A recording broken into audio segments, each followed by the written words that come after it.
Don't stay mad too long. Don't hurt yourself too bad. We human but don't stay down too long. Don't you waste your life in them dark rooms by yourself. Right. Don't do it. That was super good. I don't know why, but one of the things that came to mind was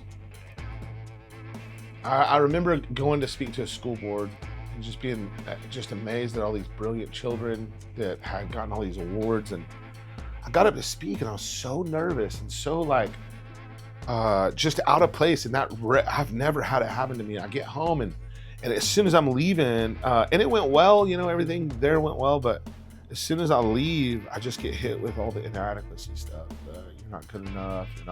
You're not doing a good job. Like you're not running everything right, And I remember laying down, and I don't know why this connected with this, but that thing that says don't ever go to sleep in your anger, right? I knew that that's what it was in me. There was this anger, this deep-rooted 25-year-old anger. And I didn't know it at the time until I woke up in the middle of the night, but there's a 25-year anger in me.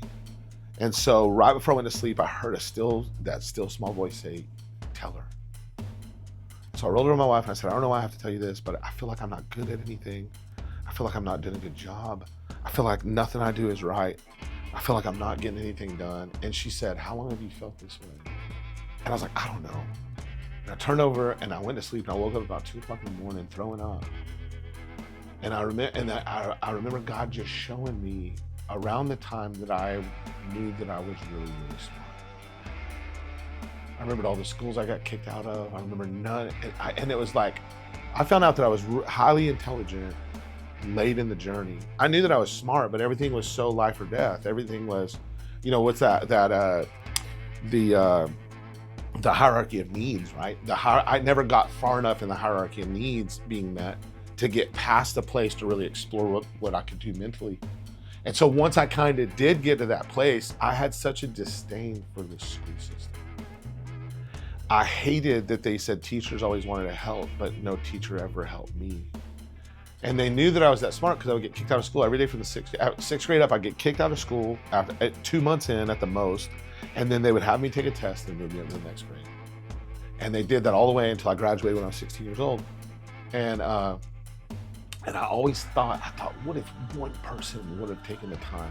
And now I have tons of grace now because I was a super bad kid. Like I get it. I was a product of my environment to a degree until it became who I was as a man. But that night I had to get over, I was delivered, I believe I was delivered at 2 a.m. from a wound against government because everybody that says they wanted to help I felt like never helped me.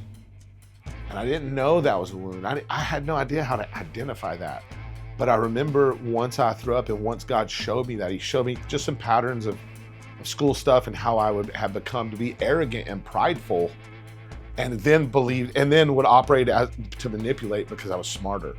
And he healed me from that place. And he said, now I can have you speak to kings. And so I would encourage somebody, like, if there's some things that you haven't got over, you never know where God wants to use you. Since then, I've been able to meet some congressmen. I've been able to meet and pour into them. It's not where I meet them and it's like, oh, this is a congressman, let me tiptoe. It's, okay, this is an opportunity to share the goodness of who God is in this moment, regardless of what they believe. And so I would just say that God, as you pursue him, is definitely going to bring things up. Be quick to let them go. That one, I didn't even know was in there for 25 years, but it was a deep-seated place of anger, betrayal, and hurt. It was absolutely unfounded. And so once he brought it up and showed me, I was just able to be healed. And so, but I had to speak. I think if I wouldn't have spoken that night to Lupe, if I wouldn't have looked over at her and said, I feel this way, this way, this way. And what I went to sleep with was when she said, well, how long have you felt this way? That's what was ruminating in my mind, And so be quick to let it go. Don't poison yourself.